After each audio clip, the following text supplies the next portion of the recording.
Hey guys, welcome back to the channel.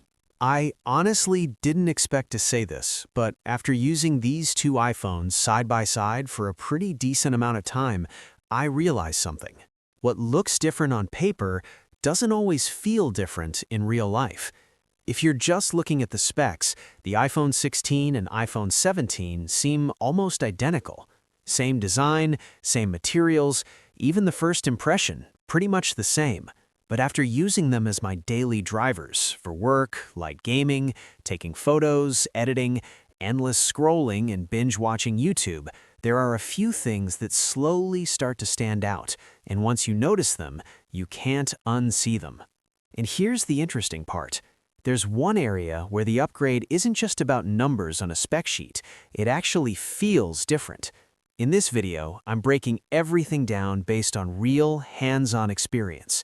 Not just specs, but real-world usage. So if you're stuck choosing between the iPhone 16 and the iPhone 17, this video might just make that decision a whole lot easier. Alright, let's start with the design of these two phones.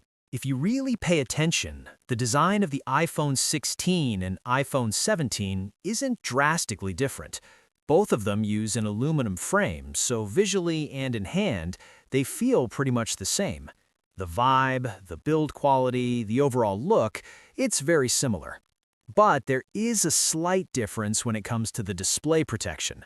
The iPhone 16 still uses first-gen Ceramic Shield, while the iPhone 17 comes with Ceramic Shield 2, which Apple claims is up to 3 times more scratch-resistant than the previous generation used on the iPhone 16. Because of that upgrade, I personally don't even feel the need to use a screen protector on my iPhone 17 anymore. It just feels durable enough on its own. Now, let's talk about weight. On paper, there's a small difference, but honestly, it's barely noticeable in real life. The iPhone 16 weighs around 170 grams, while the iPhone 17 comes in at about 177 grams. Yeah, technically the iPhone 17 is a bit heavier, but in daily use, I genuinely can't feel the difference at all.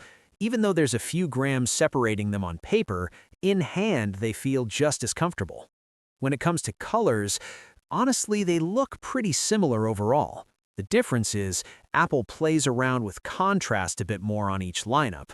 On the iPhone 17, you get lavender, mist blue, sage green, white, and black. Meanwhile, the iPhone 16 comes in ultramarine, teal, pink, white, and black. Overall, both phones have really solid color options, but if I had to pick one from each series, I'd go with sage green on the iPhone 17 and ultramarine on the iPhone 16. In my opinion, those two colors have the most personality and stand out the most compared to the other options. The sage green on the iPhone 17 looks way more calm, clean, and gives off that mature vibe, but still feels fresh. It's not that loud, flashy kind of green. It's more of a soft tone that's super easy on the eyes for daily use. Honestly, it just feels elegant to me. Meanwhile, the ultramarine on the iPhone 16 is the complete opposite. It's bolder, more vibrant, and instantly eye-catching. But it doesn't look cheap at all. If anything, it feels fun, youthful, and makes more of a statement. And in my opinion, color might seem like a small thing, but it actually makes a big difference in the overall vibe when I'm using it as my daily driver. But here's the thing, if you're rocking a case, you're not even going to see the phone's color anyway. So honestly, I'd suggest just going with a clear case. Simple, clean, still shows off the finish. Now, let's talk about the display. The iPhone 17 and iPhone 16 actually have a pretty noticeable difference here. Starting with the size, iPhone 17 now comes with a 6.3-inch display, while the iPhone 16 is still at 6.1 inches. On paper, yeah, it sounds like a small bump, but in real-life use, you'll definitely feel it, especially when you're watching content or gaming. And it's not just about the size. The bezels on the iPhone 17 are way thinner compared to the iPhone 16. That makes the screen look bigger and way more seamless, because the bezels are super slim. The front of the iPhone 17 just looks more modern and immersive overall. Besides that, one of the biggest differences between the iPhone 16 and iPhone 17 is the display refresh rate. Now, the iPhone 17 finally comes with a 120 Hz refresh rate, while the iPhone 16 is still stuck at 60 Hz. And honestly, that's a pretty big deal. The iPhone 17 is now on par with the Pro models in this area. With 120 Hz, animations feel way smoother, scrolling is buttery smooth, and gaming feels a lot more responsive. Compared to the iPhone 16, the iPhone 17 clearly delivers a more comfortable visual experience and just feels more premium in everyday use. Alright, let's talk performance on these two phones. The iPhone 17 comes with the latest A19 chip, which on paper is faster and more power efficient compared to the A18 inside the iPhone 16, which sits one tier below. So spec-wise, yeah, the iPhone 17 clearly takes the win. But when it comes to real-world usage, like daily stuff, gaming, editing photos or videos, browsing, texting, endless scrolling, and everything in between, honestly, the difference is barely noticeable. Both chips are seriously fast. Apps open and close instantly, switching between apps feels smooth, background apps stay active without constant reloads, and multitasking runs without a hitch. Plus, both phones pack 8 GB of RAM, so performance stays stable and super responsive no matter what you're doing. Alright, let's start with the rear cameras. For the main camera, both phones are actually pretty similar for everyday photography. They both rock a 48-megapixel sensor, so in terms of the basics like sharpness and dynamic range, you're not going to see a huge difference. For casual shots, social media, or just daily moments, they both get the job done really well.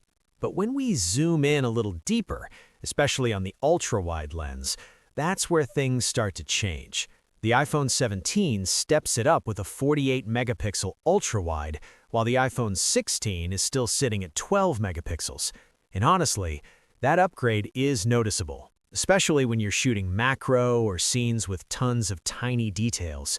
The iPhone 17's ultra-wide shots come out sharper, cleaner, and way more detailed compared to what you get from the iPhone 16. Now let's talk about the front camera. On the iPhone 17, the front camera gets bumped up to 18 megapixels. And yeah, that upgrade actually shows. Selfies look noticeably sharper, more detailed, and just overall cleaner compared to the previous gen. On top of that, you also get center stage, which makes selfies and video calls way more convenient. You don't have to tilt your phone anymore just to get that landscape orientation. Just tap the screen and the camera automatically adjusts. Super simple, super practical. What's even cooler is the dual capture feature. This lets you record with the front and rear cameras at the same time. If you're into content creation, this is a big win. You can capture your reaction and what's happening in front of you simultaneously. No complicated editing needed. So, if we're wrapping up the front camera section, the iPhone 17 clearly takes the lead over the iPhone 16. With that 18-megapixel resolution, plus features like center stage, the whole selfie and video call experience feels more modern and flexible. The photos are sharper, more detailed, and just look better overall.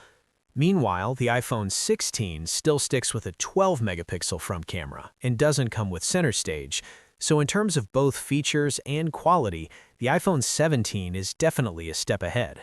According to data from GSM Arena, the iPhone 17 packs a 3,692 mAh battery, while the iPhone 16 sits at 3,561 mAh. On paper, that's not a huge gap, just around a 100-ish mAh difference. But here's where it gets interesting. Apple claims the iPhone 17 can handle up to 30 hours of video playback, while the iPhone 16 tops out at 22 hours. That's an 8-hour difference for video playback, which is actually pretty significant when you look at the numbers. From my experience using both phones as daily drivers, the iPhone 17 definitely feels more solid in terms of battery life compared to the iPhone 16. It's probably thanks to the more efficient A19 chip, plus the adaptive refresh rate that can drop all the way down to 1 Hz when you're not touching the screen. That combo makes the overall power management way more optimized. For charging, the iPhone 17 already supports up to 40-watt fast charging. That means going from 0% to 50% takes only around 20 minutes. Meanwhile, the iPhone 16 is still capped at 20 watts, and hitting 50% takes roughly 30 minutes.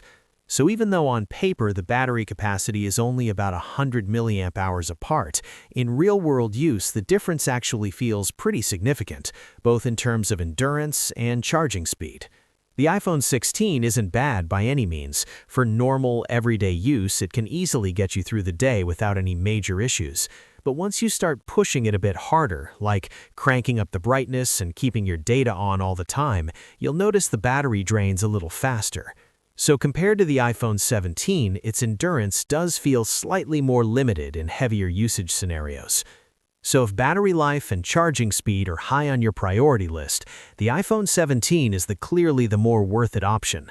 But if your usage is pretty standard and you're really not a heavy user, the iPhone 16 is still a really solid phone and more than capable of handling your daily activities without any real issues.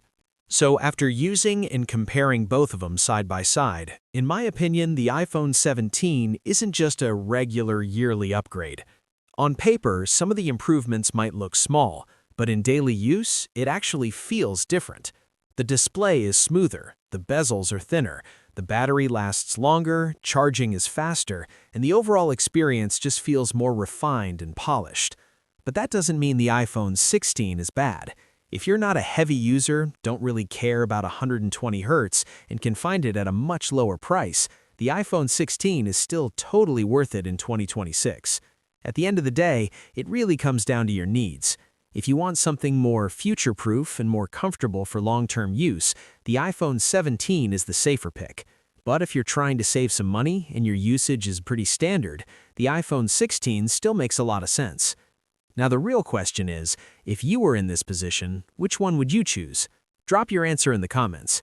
And if this video helped you out, don't forget to like and subscribe. I'll see you in the next one.